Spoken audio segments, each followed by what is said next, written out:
Olá pessoal, retornando aqui para gravarmos mais 10 minutos do vídeo de número 2 sobre o assunto Lúcifer, o rei de Tiro. Quem está feliz diga amém, eu estou portanto muito feliz. Nós paramos no versículo 5 e vamos dar prosseguimento a partir do versículo 6. Capítulo 28 de Ezequiel, que diz assim: Portanto assim diz o Senhor Deus, porquanto estimas o teu coração como se fora coração de Deus, por isso eis que eu trarei sobre ti estrangeiros, os mais terríveis dentre as nações, os quais desembainharão as suas espadas contra a formosura da tua sabedoria e mancharão o teu esplendor. Eles te farão descer a cova e morrerás a morte dos traspassados no meio dos mares. Deus estava advertindo que traria contra Tiro, e não contra Lúcifer nem Satanás, nações para o derrubar do seu esplendor. Todos esses eventos são reais, literais. Isso ocorreria a uma cidade e ao seu rei. Nunca descrito a um ser angelical que se ensoberbeceu e foi derrubado porque quis assumir o lugar de Deus. A lição aqui é de que a soberba, a altivez e orgulho desencadeia a ira de Deus. Mas não podemos afirmar por esse texto que é a queda de Satanás. Aqui se descrevendo o que ele caiu por causa da soberba, ou porque quis ser maior do que Deus. Nada disso se trata aqui nesses textos. Versículo 26.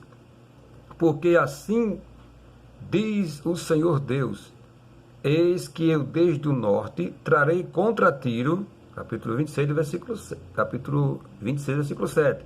Porque assim diz o Senhor Deus, eis que desde o norte trarei contra Tiro a Nabucodonosor, rei da Babilônia, o rei dos reis, com cavalos e com carros e com cavaleiros e companhias e muito povo.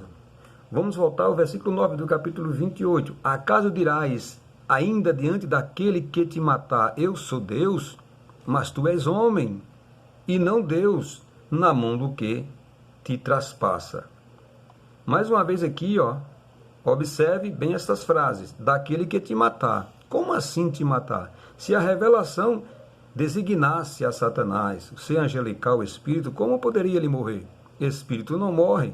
E se ele morreu, quem está solto por aí aprontando? Como justificar isso se ainda hoje ele faz maldades? Mas tu és homem, não Deus. Claro que ele era um homem, achando que era Deus. Era um homem a quem o profeta estava se referindo. Versículo 10. Da morte dos incircuncisos morrerás, por mão de estrangeiros, porque eu o falei, diz o Senhor Deus. Da morte dos incircuncisos morrerás. Então Deus matou a Satanás? É claro que não. Quem morreu foi o homem rei de Tiro. Agora vamos entrar na segunda parte da sentença e da lamentação. Esta é a parte mais polêmica e mais mal compreendida e a mais utilizada por teólogos para tentar justificar como sendo aqui tratada a queda de Satanás, o anjo bom que se tornou mau, a chamada por eles de profecia de dupla aplicação, uma interpretação alegórica de metáforas da literatura hebraica, ignorando o contexto histórico, lembrando que tudo que veio acima faz parte do mesmo assunto que vem a seguir. Nada está desassociado, a não ser o entendimento que se tem sobre o assunto. Vamos analisar. Antes de iniciar, quero colocar aqui um comentário de rodapé da Bíblia de Jerusalém, uma Bíblia ecumênica escrita e revista por católicos e protestantes, que diz: por acomodação espontânea, a tradição cristã aplicou com frequência esse texto à queda de Lúcifer. Continuemos, versículo 11. Veio a minha palavra do Senhor dizendo: filho do homem, levanta uma lamentação sobre o rei de Tiro. Nós já lemos, vamos revisar aqui. E diz-lhe: assim diz o Senhor Deus, tu eras o selo da medida, cheio de sabedoria e perfeito em formosura.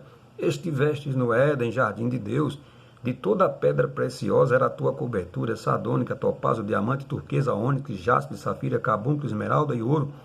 Em ti fazia os teus tambores e os teus pífaros. No dia em que foste criado, foram preparados. Tu eras o querubim ungido para guardar e te estabeleci no monte santo de Deus estavas.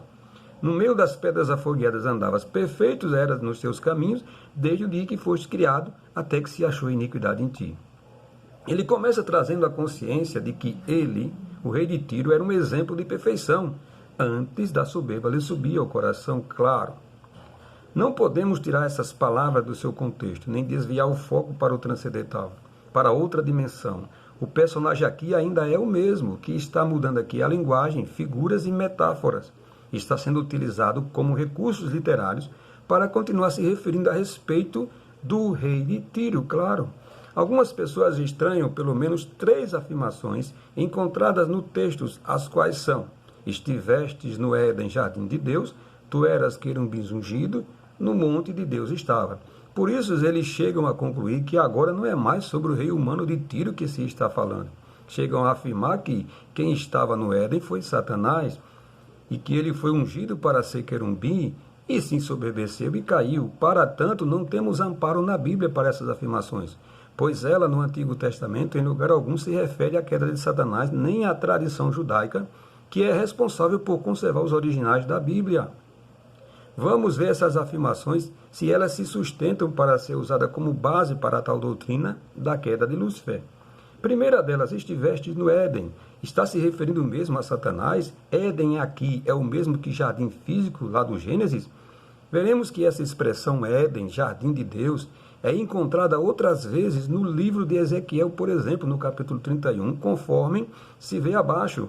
Filho do homem, dize a Faraó, rei do Egito, e a sua multidão, a quem és semelhante na tua grandeza. Versículo 8, os cedros no jardim de Deus não podiam obscurecer, as faias não igualavam os seus ramos, e os castanheiros não eram como os seus renovos. Nenhuma árvore no jardim de Deus se assemelhou a ele na sua formosura. Formoso fiz com a multidão dos seus ramos, e todas as árvores do Éden que estava no jardim de Deus tiveram inveja dele.